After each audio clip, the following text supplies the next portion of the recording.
Alright guys, so we're back again with a part 2 of the Sump install and current modifications to the 29-gallon BioCube. I've had a few questions asked by some guys, and I just wanted to make another video to kind of explain why we did a few things and how stuff works and so on and so forth. And I'm going to take you around to the overflow, to the skimmer, to a few connections in and around the system, and give you some more detailed information about what's going on.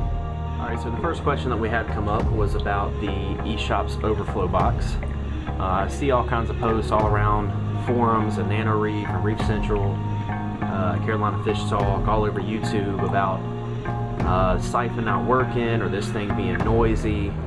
I can't get the siphon started, or there's a lot of people that haven't had a whole lot of luck with these things.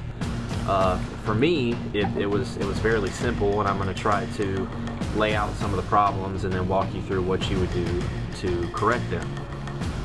Here's a diagram of the eShop's overflow box. So once you get it installed there, you have box A that is inside the aquarium. It's basically what you're looking at here on the camera. Then you have a U-tube that connects box A to box B. So to get the siphon started, what you would do is you put the overflow box in the tank, fill the tank up, the display tank, with water until water goes into the overflow, and then you fill up box B with water. At this point, the U-tube will be underwater. Both ends of it will be underwater, and you will see an air tube in the middle of it. What I did was took a small piece of air tubing, probably 7/16 or so, something like that will work fine, and you push it up into the U-tube from the back of box B. So then you'll have one piece of the air tubing in the U-tube into the air pocket that'll be there, and then the other will come out the back of box B. So to get the siphon started, you just give one hard suck on the line. Try not to get a mouthful of salt water, and at this point it'll create a siphon and water will start coming through the U-tube. Directly after you do that, you're going to want to cut on your return pump so you don't lose the siphon. And a lot of people have said that, well, I can get the siphon started, but I keep getting air pockets inside the U-tube and it keeps losing siphon. The only way that's going to happen is if you have a pump that cannot produce as much water per hour as what the overflow can handle. So I want to say that this Nano overflow is rated at like 200 gallons an hour. The pump that I have, the EHOM 1250, can put out 320 an hour.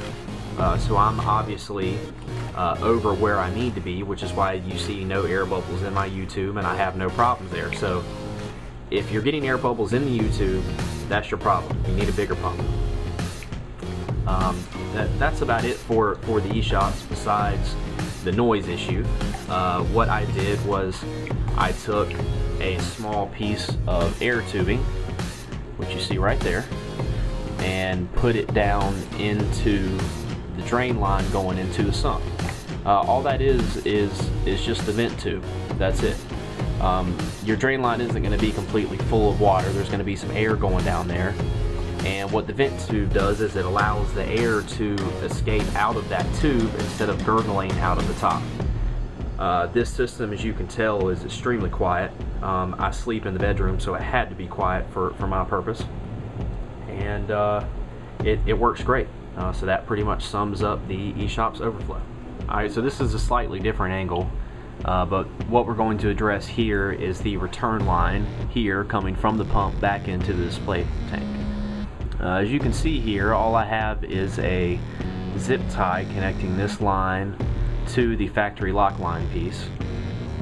And some guys expressed some concern that could possibly come off or would pose a problem. I can tell you that the line coming up is 1/2 inch, and the lock line piece is a little bit bigger than 1/2 inch. So I had to use a decent amount of force to get this 1/2 inch line over the factory lock line piece. In my opinion, the zip tie doesn't even need to be there. It's just kind of a peace of mind. There's no way that thing's coming off. So if you go to do this mod yourself, 1/2-inch tubing works perfect. It'll be great. Alright, another question that I got was why would you purchase a all-in-one system such as the BioCube and then mod it with a sump whenever it's just supposed to be all self-contained? My issue with the BioCube is the stock filtration is terrible. The factory filter is very restrictive, and it causes a lot of surface skim to just kind of hang out, and there's nowhere for it to go. You can put power heads up there on the surface. It doesn't matter with the stock filtration.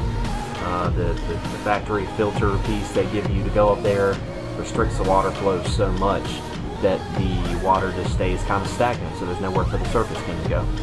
What you're looking at is a shot from underneath of the surface of the water, and as you can see, there is absolutely no film on the surface at all.